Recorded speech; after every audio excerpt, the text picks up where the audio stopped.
Tapi apa harapannya mungkin dari Mas Udin ya, itu dari 1 atau 2 hari ke depan ini kan akan ada negosiasi lagi, akan ada lobby lagi. Harapannya akan seperti apa nih yang Anda lihat atau secara proyeksinya lah, outlook-nya? Kalau tuntutan Amerika yang sulit dikabulkan oleh Iran ini kan ada beberapa poinnya. Salah satunya Amerika ingin menghentikan program nuklir Iran, dan kedua menghentikan program rudal Iran, dan Iran menghentikan jaringan proksinya ya. Jadi sekitar 3 tuntutan ini yang tampaknya sulit untuk dilepas oleh Iran.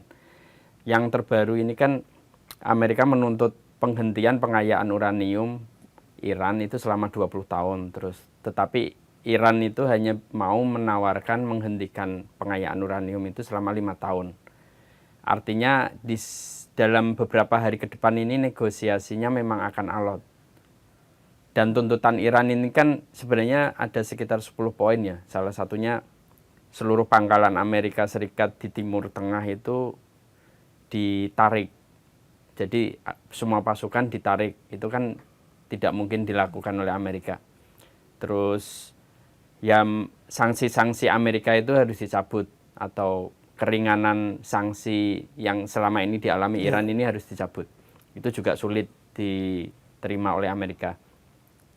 Jadi kalau Amerika punya 15 poin tuntutan, Iran punya 10 poin. Poin-poin itu sama-sama sulit dilakukan.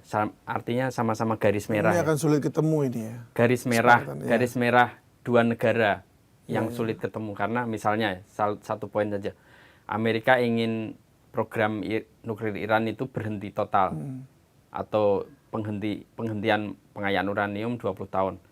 Itu kayaknya sulit. Terus penghentian pengembangan rudal itu juga sulit, karena ini jadi pertaruhan keamanan eksistensi Iran itu sendiri. Artinya dalam beberapa hari ini sulit, makanya Amerika ini memblokade semua pelabuhan Iran. Ini untuk menekan Iran, biar menunjukkan bahwa ekonomi Iran akan lumpuh dengan blokade laut. Cuman kan Iran ini juga punya strategi lain ya, lewat jalur darat, mungkin lewat jalur udara. Dan ini ketegangan ini kemungkinan akan berlanjut panjang ya. Jadi tegang tetapi tidak perang besar gitu. Situasinya mungkin akan seperti itu. Jadi konflik tegang, selat pelabuhan semua ditutup, tetapi tidak konflik yang sangat besar kayak sebelumnya ya. Jadi cuman situasinya tetap tegang, dan karena Selat Hormuz itu tetap terblokade. Jadi artinya Iran sebelumnya kan memblokade selatnya. Cuman Amerika sekarang ini memblokade pintu masuk dan keluar. Artinya ini sama-sama situasi Selat Hormuz itu sekarang situasinya tetap terblokade. Dan inilah yang berbahaya bagi ekonomi global ya. Kan IMF sudah memperingatkan terjadi resesi global ya. Kalau mungkin dalam beberapa bulan tidak berhenti, atau Selat Hormuz tidak terbuka, atau konflik masih terjadi, itu ekonomi global bisa mengalami resesi. Cuman harapannya ini memang kemungkinan kedua pihak ini harus kompromi. Tidak bisa, kalau tanpa kompromi akan susah. Jadi kompromi antara Amerika dan Iran, dan sebenarnya pertaruhan nanti apakah pemilu setelah Amerika ini akan mempengaruhi pilihan Trump untuk isi-isi poin negosiasi, itu nanti yang akan menentukan selanjutnya. Ya, itu dia. Kalau bisa dibilang sebenarnya dalam setiap kali resesi atau dalam dalam keadaan sulit, ekonomi sulit begitu ya, itu selalu saja ada yang diuntungkan ya. Iya, peluang itu mungkin ada ya. Tapi kalau untuk Indonesia sendiri sepertinya pelaku UMKM ini sebagai fondasi kuat untuk menyangga supaya ekonomi nasional kita itu tetap bertahan. Gitu. Karena kan berdasarkan pengalaman dulu di krisis moneter kan pelaku-pelaku UMKM ini kan justru yang menyangga. Gitu. Ya, salah satunya mie instan ya. Saya ingat banget tuh tahun 97, 98, yo astaga. Mie instan itu yang menolong. Ya, mungkin jadi berarti kalau kita mau survive di ini ya memperkuat UMKM. Apalagi sekarang kan juga pemerintah sudah berhasil melakukan swasembada pangan ya. Gitu. Artinya kalaupun terjadi gejolak global, ya insya Allah lah gitu. Indonesia tidak terlalu berdampak cukup parah gitu. Aduh, semoga ya begitu ya. Ya benar ya kira-kira. Iya, kalau perang itu pasti kan tetap akan menjadi momen yang menguntungkan. Apalagi kan pas waktu perang awal itu kan yang pas waktu mulai 28 Februari ya, 28 Februari kan memang para miliarder-miliarder di seluruh dunia itu kan awalnya justru mengalami penurunan kekayaan kan sampai nilainya miliaran dolar. Tetapi setelah perang itu berjalan, kekayaan para miliarder itu justru naik. Naik itu kan. Itu kan justru mengalami kenaikan. Jadi karena kan mereka kan investasinya saham, ya kan investasi saham. Jadi investasi saham dan yang diuntungkan adalah kan perusahaan-perusahaan minyak ya kan. Perusahaan-perusahaan minyak, perusahaan tambang yang selain dari yang ada di Timur Tengah itu kan ininya investasinya akan naik ya, harga sahamnya naik. Selain itu adalah perusahaan ini alutista. Betul. Apalagi kan Industri ada senjata, ya. tudingan itu kan Menteri Perang Amerika kan Hegseth itu kan ternyata sebelum perang itu kan dituding dia itu menginvestasikan besar-besaran membeli saham ini Lockheed Martin, Boeing dan lain sebagainya gitu. Jadi ada kabar walaupun itu kabar itu dibantah gitu. Jadi tetap itu kan ada yang untungkan itu perusahaan-perusahaan alutista, terutama perusahaan alutistanya Amerika karena kan mereka istilahnya produksinya akan digenjot terus apalagi pas waktu gencatan senjata ini kan. Apalagi udah ada komitmen dari Lockheed Martin dan kawan-kawan itu akan menjamin bahwa pasokan senjata Amerika tetap akan stabil dan justru akan ditingkatkan dengan adanya tambahan 200 miliar dolar ya yang untuk menggeber itu kan pertahanan. Betul. Amerika. Nah kalau kita mau nempatin Indonesia, nah Indonesia bisa ngambil porsinya bagaimana nih untuk ambil untung dalam artian mengambil keuntungan dalam artian ini bisa misalnya nih bahwa ternyata minyak nggak bisa masuk. Nggak bisa diperdagangkan, berarti bisa lewat gas atau coal kita. Kalau sebenarnya ini kalau kita lihat nilai impor BBM dibandingkan dengan nilai ekspor batu bara dan gas, itu sebenarnya ada selisih lebih besar ekspor kita untuk batu bara dan gas. Artinya nilai impor BBM itu sebenarnya masih di bawah total ekspor batu bara dan gas. Kalau saya lihat beberapa data ya, kalau data itu valid. Artinya sebenarnya Indonesia ini punya dua sumber daya energi yang itu justru diekspor, dibuang keluar.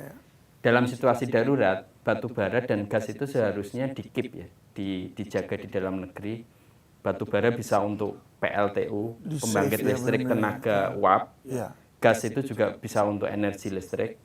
Artinya pemerintah Indonesia ini kan seakan-akan kebingungan ya, kan beberapa statement pemerintah kan harus ke luar negeri, harus ke negara ini, cari energi terbarukan, mengamankan energi. Lah di Indonesia aja batu bara dan gas diekspor. Artinya kenapa itu tidak dimanfaatkan di domestik karena situasi global sekarang itu harus di-keep di domestik untuk sumber energi PLTU kan bisa batu bara dan gas itu bisa untuk sumber energi. Gas itu juga untuk sumber untuk masyarakat juga bisa melalui jaringan pipa gas. Untuk industri juga bisa. Itu harus diprioritaskan untuk dalam negeri. Karena untuk menjaga cadangan energi Indonesia dan itu sebenarnya dan itu nilai murah, jadi murah, dibuat masyarakat kita sendiri jadi murah, terjangkau. Murah. Energi listrik bisa murah, gas bisa murah, dan itu yang tidak mungkin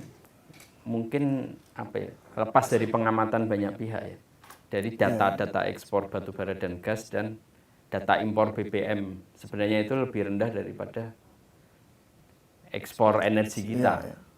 Dan misalnya ya untuk ketahanan pangan juga Indonesia sebenarnya punya banyak lahan, matahari, khatulistiwa, artinya itu potensi untuk membangun ketahanan pangan itu sebenarnya kuat. Cuman mungkin itu harus perlu ditingkatkan lagi karena ketika perang dan resesi ini kan kebutuhan pokok masyarakat kan pangan ya, pangan dan energi. Betul, dan itu memang harus ditingkatkan lebih spesifik. Kita juga mesti apa yang menjadi kebutuhan utama masyarakat Indonesia gitu yang kebutuhan utama diproduksi. masyarakat. Dan misalnya situasi perang ya, situasi perang kan industri senjata itu sangat dominan ya. Jadi diprediksi, jadi perlombaan senjata di tiap negara itu nanti akan meningkat. Karena kan situasi sekarang ini, kalau boleh saya katakan ini tanpa hukum internasional. Sekarang ini tanpa hukum internasional. Tidak ada hukum internasional. PBB tidak jalan. Genosida berjalan. Artinya semua negara ini akan mengandalkan survive dengan senjata masing-masing. Makanya nanti perlombaan senjata itu justru akan meningkat. Tidak hanya senjata konvensional, tapi juga senjata nuklir. Artinya semua negara akan melihat keharusan, bahkan dalam tanda kutip, keharusan memiliki senjata yang lebih kuat. Artinya di situ ada industri senjata yang akan tumbuh. Kalau Indonesia mau masuk ke situ sebenarnya bisa kerjasama. Misalnya kayak India. India ini kan kerjasama membuat rudal dengan Rusia. Kenapa Indonesia tidak melakukan itu? Misalnya dengan Cina atau dengan Rusia atau dengan negara-negara Eropa ya, mungkin yang lebih netral ya. Atau membuat kapal perang, Perancis. Industri persenjataan Indonesia ini harus ditingkatkan. Misalnya produksi drone. Indonesia sebenarnya sudah bisa produksi drone ya. Dan itu kan bisa untuk kebutuhan dalam negeri sendiri ataupun itu pun bisa diekspor kalau mau masuk pasar ekspor senjata ya. Itu sebenarnya potensi-potensi yang belum mungkin belum dilihat oleh Indonesia, padahal Indonesia punya kemampuan untuk mengembangkan itu. Atau mungkin modalnya kali. Iya. Modalnya Kalau agak seret atau gimana barangkali. Mungkin nggak tahu mungkin. Ya itu terbukti dari waktu kerjasama pembuatan pesawat tempur dengan Korea Selatan kan sampai sekarang stagnan. Karena itu kembali ke anggaran kita terkendala anggaran. Tapi kalau soal kerjasama antara pemerintah Indonesia dengan negara-negara Eropa untuk pembuatan alutsista sudah dilakukan dengan Turki, ya kan, dengan Jerman pembuatan kapal selam, dan sebagainya itu sudah dilakukan. Gitu. Cuma kembalikan. Kita terbatasnya di situ. Kerjasamanya udah bagus. Tapi untuk bahan baku sebenarnya banyak ya. Jadi bahan baku baja atau logam atau mineral.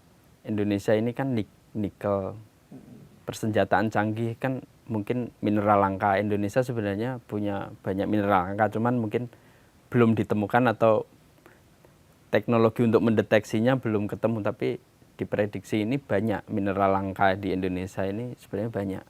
Nah ini memang pemerintah mesti taruh fokus juga ke situ berarti ya. Artinya melihat ke depan ada potensi bakal, wah ini kalau hukum internasional nggak jalan, jangan-jangan besok kita dicaplok kan repot ya.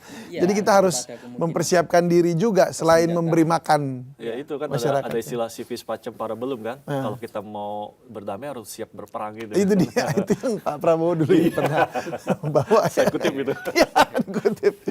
Oke, baik. Baik kalau gitu. Ini menarik sekali ya. Jadi ujung-ujungnya akhirnya eksistensi sebuah negara ditentukan oleh kekuatan militernya mereka, terus pangan, energi, kemandirian. Ya, kemandirian. Nah ini kalau Indonesia bisa ada mandiri, walaupun kita jauh dari titik epicentrum perang itu, tapi kita harus bersiap-siap juga akhirnya ya. Ke depan. Jangan salah, kita tuh ada walaupun nggak dekat ya, itu Cina Selatan itu kan hampir berbatasan dengan Natuna itu. Iya. Nah itu kan ada juga harus jalur sutra juga di situ perdagangannya yang itu juga harus mendapat perhatian serius dari pemerintah itu, karena kan bisa aja itu jadi pencetus konflik di kawasan Asia ya. Apalagi kalau jadi pangkalan militer ya.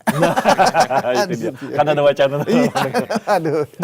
Nah, itu bahasnya nanti aja besok. Iya, siap. Baik kalau gitu terima kasih ya Mas Andika Masudin, terima kasih Mas Cipto sudah berbagi di Sidoskop, dan kita berharap ada perbaikan perdamaian juga di Timur Tengah dan di seluruh dunia supaya ekonomi kita juga berjalan dengan baik. Demikian Sidoskop kali ini, saya David Silahoy dan sampai jumpa.